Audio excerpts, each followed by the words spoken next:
आपल्या साहित्याने लढणाऱ्या एका कामगिरीमध्ये काम करणाऱ्या साहित्य जे कामगारांना त्रास देत होती, जी श्रीमंत अण्णाभाऊंना त्रास देत होती, ती सर्व कामगारांचे दुःख आणि वेदना आपल्या साहित्यातून मांडल्यात आणि त्यामुळे या जगातील पहिला साहित्यिक अण्णाभाऊ साठे एक फोटो राज भोगावं लागेल. क्लिक करायला अण्णाभाऊला आता इथे खूप कष्ट करावी लागेल. अण्णाभाऊ साठे जेवढं दुःख अण्णाभाऊंनी भोगलं या देशामध्ये साहित्यिकांनी अण्णाभाऊ आता काही लोक आता अण्णाभाऊला खूप माझी हे मागणी आहे, त्या देशातील एकमेव असा साहित्यिक आहे आणि अण्णाभाऊंना काही लोक टोचत आहेत, विरोध करत आहेत की साहित्यिक काही बोलत आहे.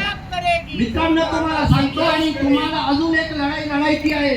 आपण एक लढाई जिंकत आहोत, जिंकलेली आहे, ती म्हणजे व्हावं या महाराष्ट्राचं.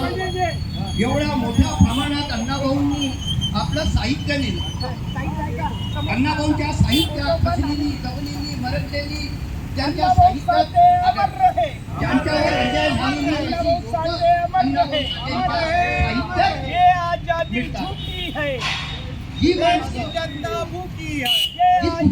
ज्यांच्या आवाज ज्यांनी लोकांनी उचललेला होता, जी माणसं दारिद्र्यामध्ये होती, जे कष्टकरी होती, या देशामध्ये या महाराष्ट्रामध्ये उचलणार नव्हते, ते अण्णाभाऊंनी आपल्या साहित्यातून मांडला आणि तेव्हापासून कामगारांच्या समोर आली आणि त्यांना न्याय मिळवून देण्याचे काम साहित्य सम्राट अण्णाभाऊंनी केला.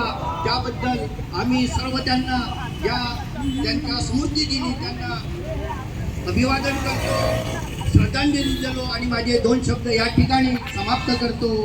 जय हिंद, जय भारत, जय महाराष्ट्र. हॅलो, धन्यवाद कटाणे साहेब.